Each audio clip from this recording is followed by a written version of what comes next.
Jamaica é uma ilha de 11 mil quilômetros quadrados. Aqui, sob os campos e as casas, em tocas escuras, milhares de mangustos se instalaram. Um dia, as pessoas as convidaram, mas depois se horrorizaram ao notar quem haviam chamado para ajudar. Não olhe para baixo.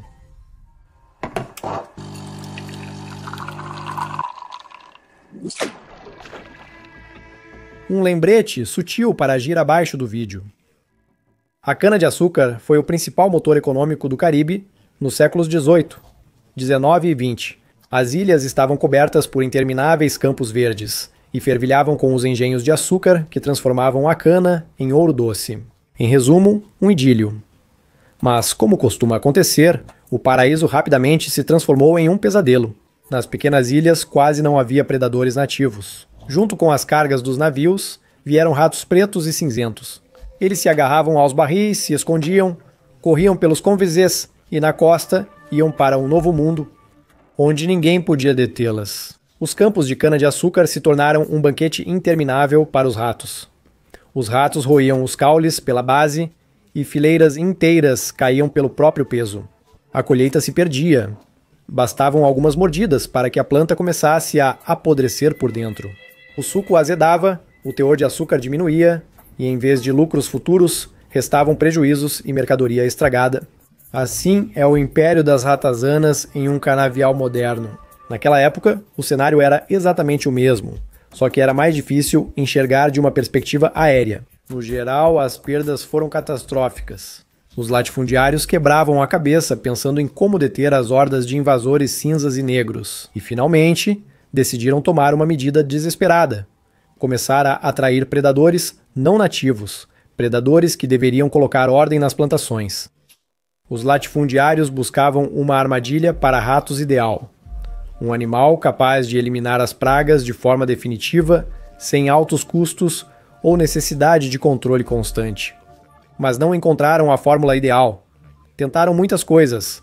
Trouxeram furões, doninhas e arminhos para as ilhas. Chegaram até a tentar com sapos e formigas. Então, um latifundiário empreendedor, o Sr. Antônio Davis, decidiu tentar com sapos trazidos de Barbados. Lá, supostamente, eles caçavam ratos jovens. Mas na Jamaica, as coisas não saíram como você esperava. Os sapos se deliciaram com os ovos de galinha e rapidamente se tornaram mais uma dor de cabeça para os plantadores. Outro exemplo é Sir Stamford Raffles, que trouxe para a Jamaica a formiga formica omnívora de Cuba. A ideia parecia boa, até descobrirem que as formigas destruíam as crias de quase todas as aves e mamíferos que encontravam. Felizmente, elas não saíram das áreas restritas. Enquanto isso, os ratos invadiam as ilhas. Os campos estavam infestados deles, e a cada ano a situação se tornava mais ameaçadora. As plantações de açúcar britânicas estavam por um fio. Por volta de 1870, estima-se que 1/5 da produção das grandes indústrias açucareiras ia para os roedores, não para o processamento. A situação piorava porque os ratos, além de devastarem os campos, criaram um mundo subterrâneo sob eles. A grama caída criava refúgios. Sob essa camada, os ratos cavavam tocas e se moviam com segurança entre elas. À noite, milhões de roedores emergiam, corriam pelas plantações, roíam caules e destruíam a colheita. Durante o dia, eles se escondiam nas profundezas subterrâneas, quase impossíveis de serem alcançados. Nos túneis escuros, novas crias surgiam e a população aumentava rapidamente. Espiando por um desses buracos, via-se dezenas de olhos brilhando. Sob as raízes das plantas, existia uma vida que armadilhas ou venenos não controlavam. Para combater os ratos, era necessário um predador capaz de penetrar diretamente nas tocas. E finalmente, após uma série de fracassos, encontrou-se a solução. No final do século XIX, a pequena mangusta foi introduzida nas ilhas do Caribe. Considerou-se que era o caçador de ratos ideal para enfrentar a catástrofe. Aliás, foi uma das maiores e mais deliberadas introduções de um mamífero predador na história. Em 1872, o jamaicano William Bancroft Spud tomou uma decisão que mudou o destino dos ratos. Foi ele quem, segundo os registros, liberou pela primeira vez mangustos nesta região. A decisão não foi aleatória. Spud debateu o problema com sua esposa, Bessie Adela Janet Spud. Ela se lembrou de sua experiência alguns anos antes, quando estava no Ceilão com seu pai. O coronel Armit, dos Engenheiros Reais, tinha uma mangusta indiana de estimação.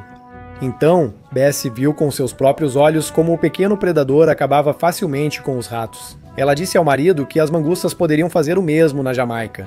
Dito e feito. Em fevereiro de 1872, chegou a plantação de Spud, o primeiro grupo. 4 machos e 5 fêmeas vindos de Calcutá.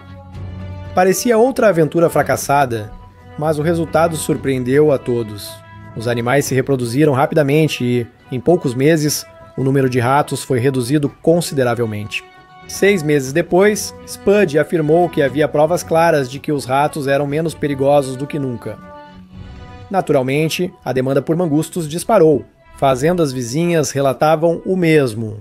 A colheita não sumia mais com os roedores. 10 anos depois, os pequenos predadores já estavam por toda a Jamaica. Eles apareciam em casas, plantações e montanhas, até 1.500 metros de altitude.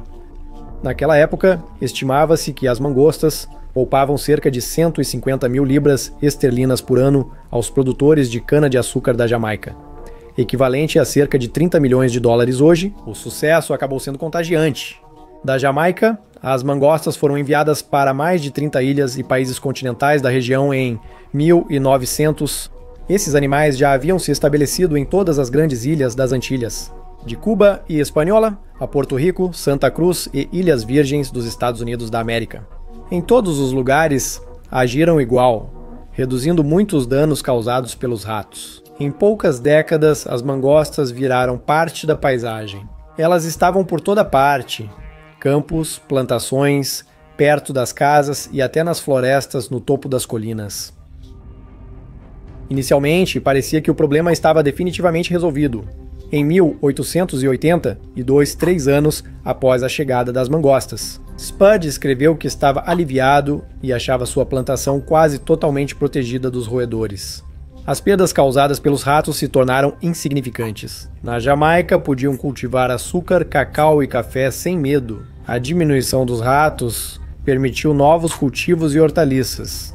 Tudo ia muito bem, mas após alguns anos, tudo mudou. Em 1888, Spud comentou que a mangusta era uma boa amiga dos plantadores. Com o tempo, ela ficou delicada e passou a comer menos ratos. Assim, descobriram o principal erro. Toda a ideia da importação se baseava na observação de animais domésticos criados em casa. Isso pouco tinha a ver com o comportamento natural das mangostas. Além disso, os ratos pretos eram mais espertos do que pensavam. Seu estilo de vida semi-arborícola e sua atividade noturna minimizavam o risco de encontrarem as mangostas, que eram predadores terrestres e diurnos. Além disso, quando havia poucas mangostas e os ratos se encontravam com elas com mais frequência, as mangostas se alimentavam ativamente de roedores. Mas quando a população de mangostas aumentou e a de ratos diminuiu, seu comportamento alimentar mudou. Agora, as mangostas começaram a comer tudo o que podiam encontrar na ilha e deixaram de ser a solução. Sua utilidade diminuiu rapidamente e um novo problema, muito mais grave, estava se aproximando: o dano que as mangostas começaram a causar à fauna da Jamaica. As ilhas mudaram novamente, mas desta vez não foi para melhor. Imagine que você sai para nadar a floresta de Gipeatomo-Azito e de repente percebe que ela está vazia. Os pássaros não cantam mais nas árvores, nem se ouve seu gorjeio. Os ratos também não coacham nos lagos e poças. Antes, seu coro ecoava todas as noites, onde havia vida. Agora reina um silêncio pesado. No início, as pessoas se confundiram e buscaram causas erradas, mas depois perceberam que negar a realidade não fazia sentido. As mangostas eram as culpadas de tudo. No início do novo século, ficou claro: os predadores, trazidos com boas intenções, haviam mudado as ilhas até torná-las irreconhecíveis. Em muitos lugares, houve grande redução ou desaparecimento de aves, mamíferos, cobras, lagartos e rãs nativos. A situação coincidiu no tempo com o aparecimento das mangostas, e já era impossível negar a relação. As populações de répteis endêmicos foram as mais afetadas. As iguanas verdes, antes comuns, diminuíram drasticamente. A lagartixa terrestre sumiu da ilha de Santa Cruz em 1962. Também foram afetadas aves que nidificavam no solo, iguanas de rocha e pequenos mamíferos, como jutias e almiquis. As cobras locais quase sumiram das ilhas, com a introdução das mangostas, restando apenas em áreas isoladas longe da costa. Em Santa Cruz, aparentemente, uma espécie de cobra sumiu para sempre.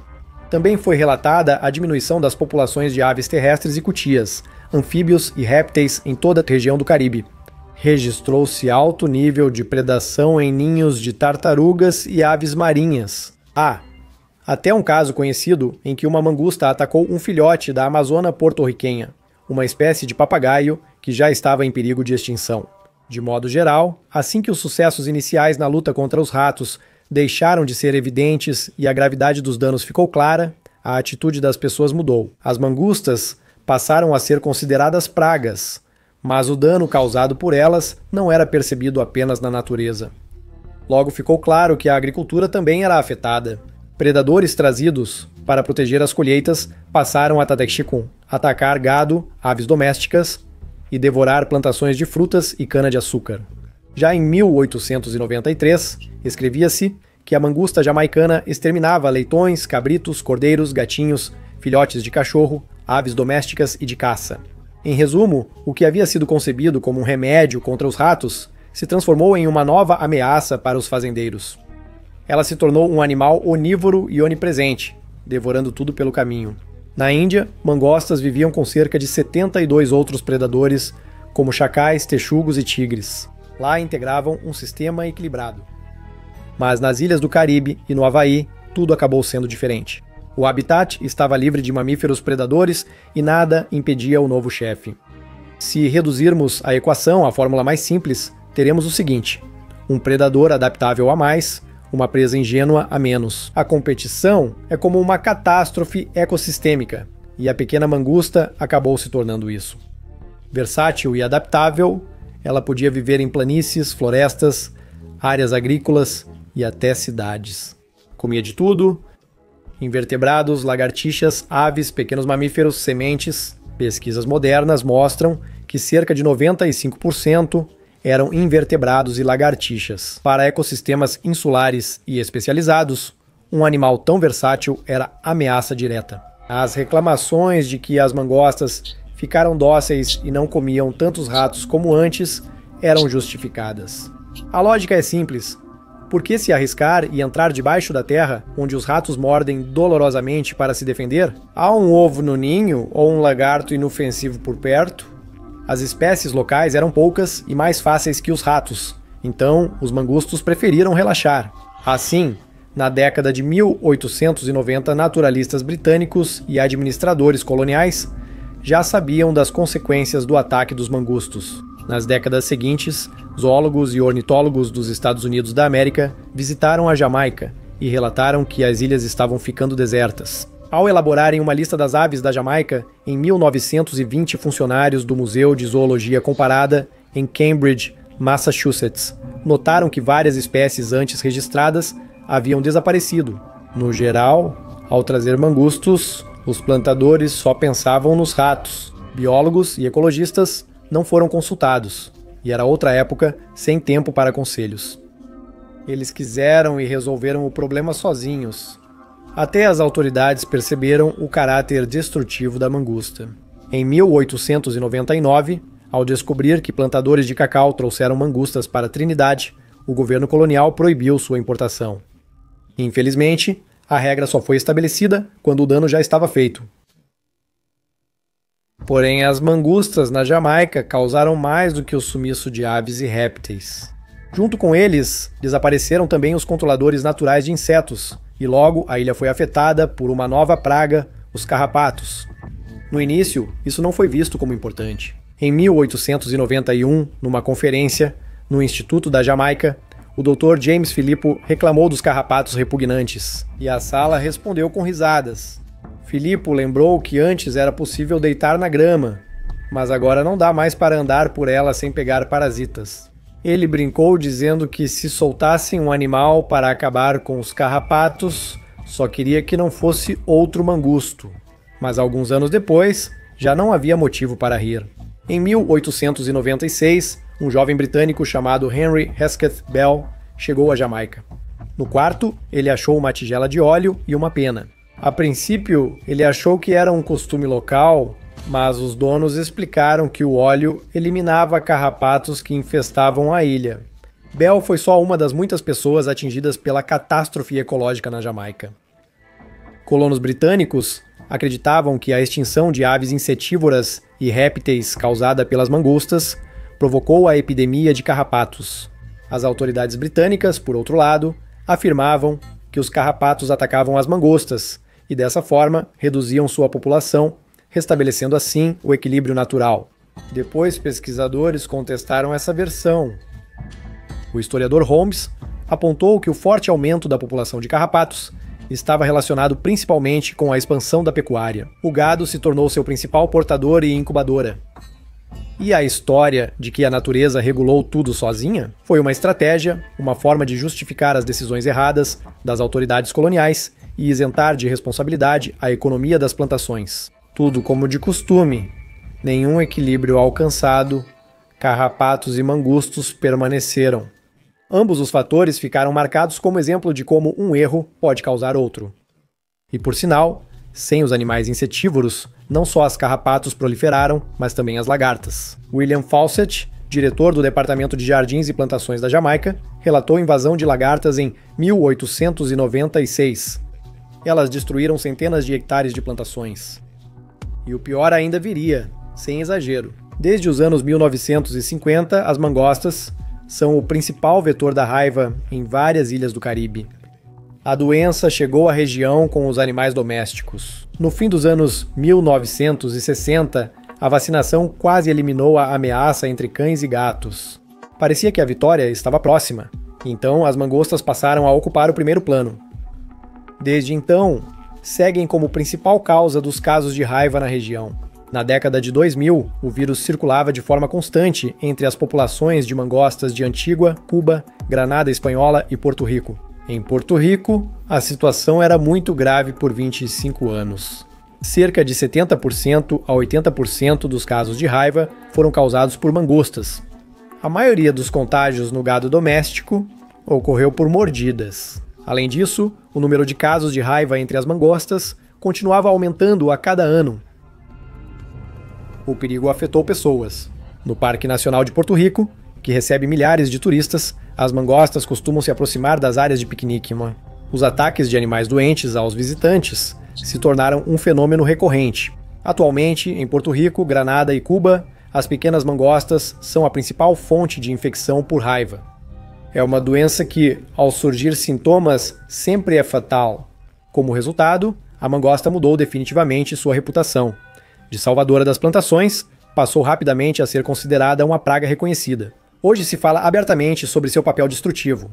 A União Internacional para a Conservação da Natureza incluiu a mangosta na lista dos 100 invasores mais perigosos do planeta. E não é por acaso. Esse predador onívoro é considerado uma ameaça potencial para praticamente todas as espécies terrestres da Bacia do Caribe que estão em perigo de extinção. Assim, quando a gravidade do desastre ficou evidente, as autoridades tentaram corrigir o próprio erro. Em 1898, o governo da Jamaica discutia formas de reduzir os mangustos. Em 1902, Trinidad adotou oficialmente um sistema de captura. 3 anos depois, o governador Hudson assumiu. Promulgou uma lei que incentivava a extinção dos predadores. Para cada animal morto, pagavam-se 3 pence. A partir daí, uma nova ideia surgiu nas colônias. Será bom não ter mangustos em sua terra? Mas acabou sendo impossível se livrar delas completamente. Apenas uma grande campanha de controle populacional ocorreu na pequena ilha de Boc, na costa de Santa Cruz. Por semanas, mangustos foram capturados em todos os lugares e parecia que seriam erradicados. Assim que a captura parou, os animais voltaram. O mesmo aconteceu em Porto Rico. Nos anos 2000, mangustos ainda eram capturados regularmente em áreas turísticas do Parque Nacional do Caribe. E não há nenhuma garantia de que isso tenha influenciado de alguma forma a população total. De modo geral, no final do século XX surgiram métodos mais radicais. No início dos anos 1980, o governo de Cuba organizou seu maior programa de controle. Mais de 1 milhão de ovos com estricnina foram espalhados pelo país. Todos os dias, pelo menos 500 pessoas participavam da distribuição dos ovos em cada município. Mesmo nessa escala, não houve resultados. as populações resistiram. Na década de 1970, Granada adotou outra abordagem. Foram distribuídas 840 mil iscas com fluoroacetato de sódio nas áreas de maior incidência da raiva. Relatórios iniciais apontaram queda nos mangustos, mas 6 meses depois, as capturas indicaram que as populações já haviam retornado aos níveis anteriores. Mas nem tudo é tão claro. Embora os mangustos realmente estejam envolvidos no desaparecimento de muitas espécies, as provas disso são, na maioria dos casos, indiretas. Foram provavelmente só um dos vários fatores, pois muitas espécies já desapareciam antes da chegada dos mangustos às ilhas. Os primeiros relatos sobre o impacto negativo partiram do próprio Sput. Ele escreveu que, após a chegada dos mangustos, o número de aves terrestres e répteis havia diminuído, mas que essa diminuição era insignificante em relação à causada por ratos e cobras. Além disso, haviam sido realizados pouquíssimos estudos em nível de ecossistemas completos. Para que se podiam colocar toda a culpa em um único predador? Segundo o biólogo Hoeklund, cada ilha é única e a interação das espécies difere. Com as mangostas, ocorrem mais processos do que um esquema simples pode mostrar. Há outras versões. Muitas aves de ilhas pegaram doenças de mosquitos trazidos por humanos. Isso pode ter sido decisivo para o desaparecimento das espécies. E se a população local de lagartos diminuir? Os argumentos contra as mangostas também são bastante indiretos. Faltam dados para conclusões definitivas, mas as pessoas ainda tentam eliminar as mangostas. No mundo, pelo menos 60 ilhas viraram refúgio desses predadores introduzidos, e só em 6 foi possível erradicá-los totalmente. Na América do Norte, os primeiros exemplares chegaram à Flórida, na ilha de Dodge, mas não conseguiram se estabelecer. Hoje em dia, no Caribe, as mangostas habitam 33 ilhas, e em muitas delas não há nenhum tipo de controle estatal. As tentativas de exterminá-las se assemelham a um fantasma. Nos anos 1970, o Departamento de Pesca e Vida Selvagem das Ilhas Virgens exterminou a população da ilha de Leda, utilizando armadilhas de metal e iscas de carne. Nos anos 1980, tentaram erradicar a ilha de Buck, conseguindo apenas na segunda tentativa. Desde então, ela segue livre de mangustos, mas casos assim são raros.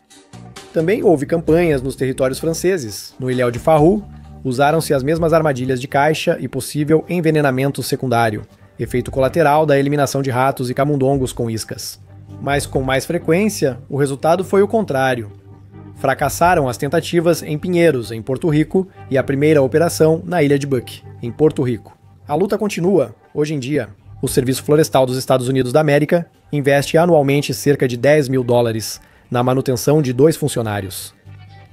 Frequentemente capturam animais e não desistem na Jamaica. Em 1997, o Grupo para a Recuperação da População de Iguanas da Jamaica lançou uma campanha nas colinas de Hellshire.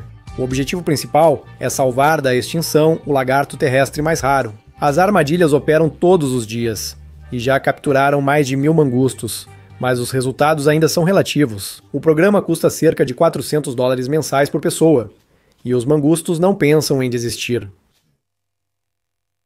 É muito provável que erradicar totalmente os mangustos já não seja possível, pois todas as tentativas enfrentam grandes obstáculos. Esse animal se reproduz rápido demais. A eliminação local não dura, pois após eliminar a população, animais próximos logo retornam. As fêmeas prenhas e lactantes revertem as perdas e em 2 meses a população retorna ao nível anterior. Um dos experimentos demonstrou isso de forma especialmente clara.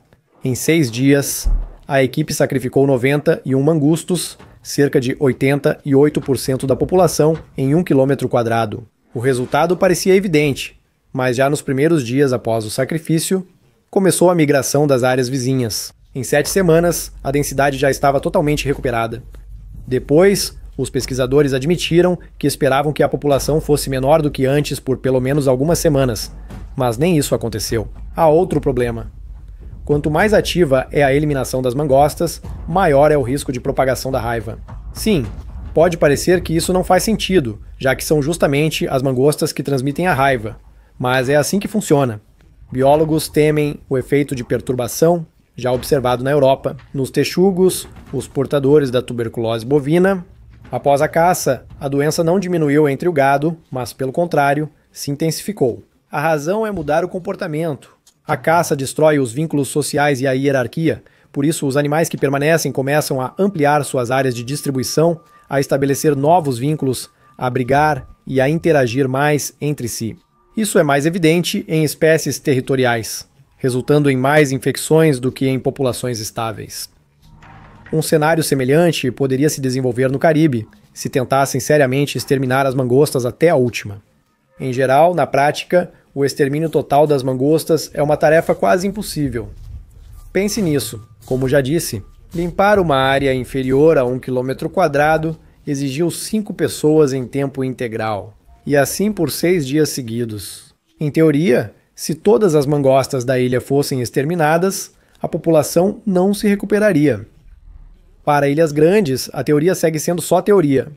Mesmo métodos considerados universais não funcionam. Os iscos envenenados lançados de aviões ficam presos nas copas densas das árvores e nem sempre chegam ao chão, onde os animais podem comê-los. Cada detalhe assim torna o extermínio total dos mangustos ainda menos viável. Por isso, os cientistas dizem cada vez mais que não faz sentido controlar sua população em grandes territórios. É preciso focar na principal ameaça, a raiva. A vacina oral pode ser uma solução, por exemplo. Pode ser usada em pequenas populações para reduzir a magnitude dos contágios. E há algo em que os especialistas concordam.